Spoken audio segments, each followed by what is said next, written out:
Bienvenue dans ce nouvel épisode de Bulle de Femme.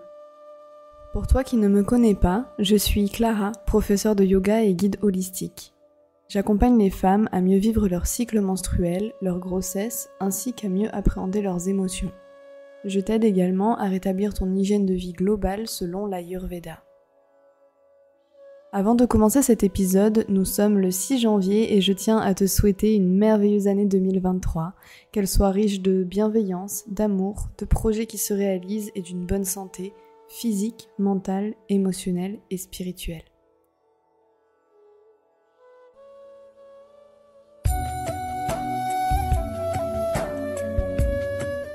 Bienvenue.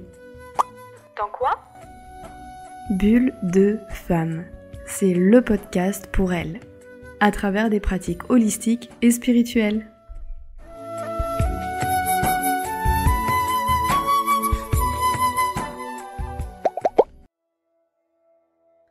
Aujourd'hui, je souhaite te parler de la pratique du yoga pendant la période menstruelle, mais surtout de l'intérêt à connaître, comprendre le fonctionnement de tes cycles ainsi que ton appréhension face à la douleur.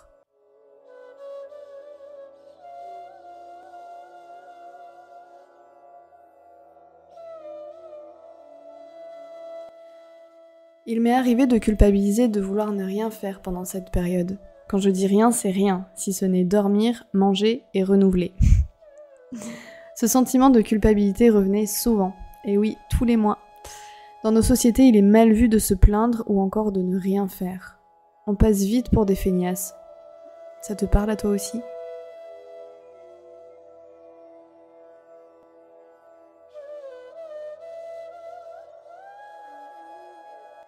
Alors voilà, je prends quelques minutes pour t'expliquer le chemin que j'ai fait jusqu'à accompagner les femmes à travers leur cycle. Tout d'abord, lorsque j'ai débuté le yoga, je pratiquais l'Ashtanga, qui est un yoga très puissant. À la base, cette pratique avait pour but de discipliner et de sculpter le corps des jeunes militaires indiens.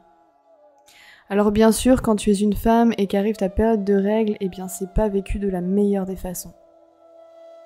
De la période prémenstruelle jusqu'à la période menstruelle, jusqu'à la fin de la période menstruelle, mon corps n'était pas du tout partant de se tortiller dans tous les sens à un rythme aussi soutenu.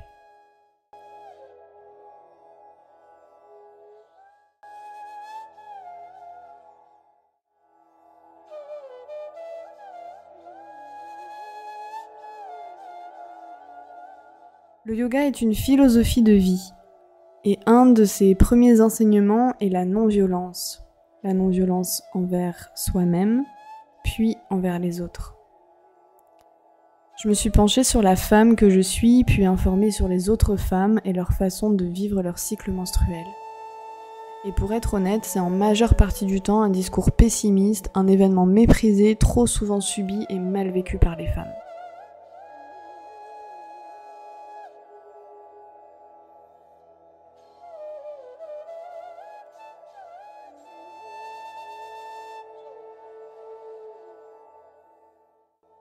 Je me souviens de ma grand-mère me disant « Je suis si heureuse de ne plus les avoir !» Le calvaire en gros quoi. Alors non, je ne veux pas imaginer avoir en moyenne 5 jours par mois de règles, soit un minimum 2 mois par an, soit en gros 6 années de saignement dans une vie pour me dire que c'est un calvaire.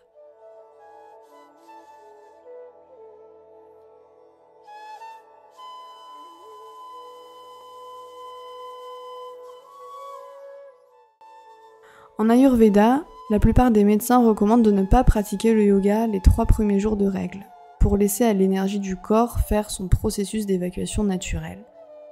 Cette idée peut être controversée lorsqu'on sait que le mouvement aide à la gestion de la douleur et participe à une meilleure évacuation des saignements. C'est là qu'il est important de te connaître.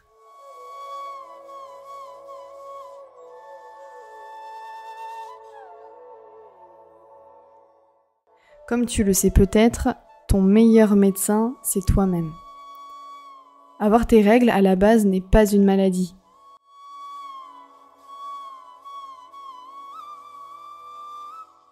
Pour en revenir à la réflexion du médecin, personnellement, j'ai eu ces 2 périodes où je pratiquais le yoga en cours collectif pendant mes règles, puis l'autre période où je refusais de pratiquer les 3 premiers jours comme le médecin m'avait conseillé.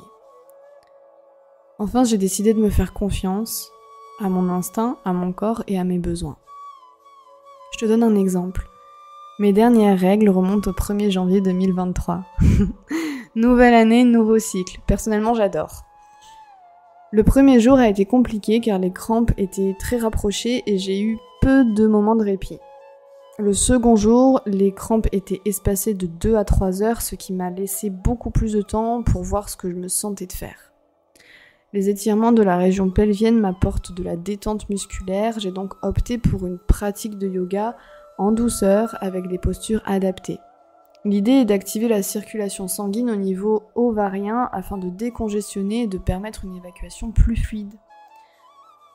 Je ne fais pas d'inversion, c'est-à-dire que mon bassin ne monte pas plus haut que mon haut du corps. Typiquement, je ne fais pas de posture sur la tête pendant cette période afin de laisser la gravité procéder à l'évacuation naturelle.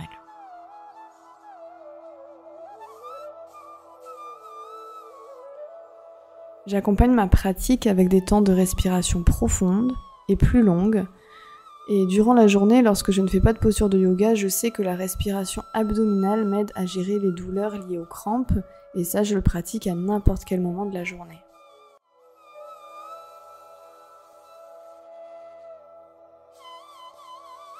Nous sommes toutes ici pour apprendre sur nous, sur les autres, et c'est pour ça que j'ai créé ce podcast, car les outils que j'ai aujourd'hui, je compte bien te les partager.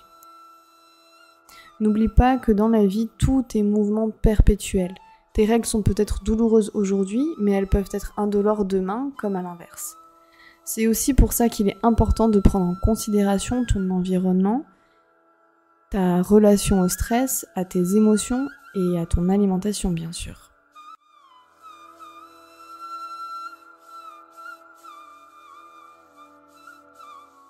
Pour conclure ce court épisode, le yoga peut t'aider à soulager tes crampes en apportant de la détente grâce aux postures et à une respiration plus longue et profonde. Maintenant, considère à ton échelle, tu as peut-être eu beaucoup de stress durant ce dernier mois, tu manges peut-être trop lourd à cette période de ton cycle, ou bien il y a peut-être un manque dans ton alimentation, comme les oméga 3.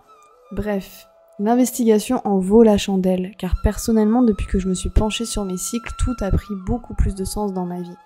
Et c'est pas une blague, que ce soit physiquement, psychiquement ou encore sur le plan relationnel. Mais surtout, j'ai repris la main sur beaucoup de choses que je pensais liées au karma ou encore à une fatalité. C'est vrai qu'en tant que femme, nous grandissons avec cette idée que, de par notre genre, nous souffrons automatiquement, et que les règles, tout le monde le sait, ça fait mal. Encore une fois, la souffrance n'est en aucun cas une normalité, qu'il y a des choses à considérer et des changements possibles. Enfin, assure-toi d'avoir un bilan complet de l'état de santé de tes ovaires, de ta digestion, mais aussi de ton hygiène de vie globale. Il y a pour ça des thérapeutes comme des naturopathes, des praticiens ayurvédiques ou des accompagnants comme moi qui peuvent t'aider à retrouver un équilibre qui participera à mieux vivre tes cycles menstruels.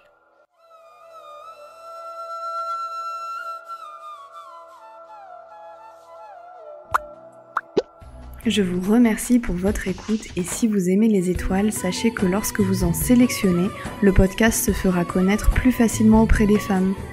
Et enfin, dans la description, vous trouverez les liens qui vous intéressent, dont celui de mon site web et réseaux sociaux. Merci et à bientôt dans De Femmes. Oh, tu vas me le faire à chaque fois ? Je crois, oui.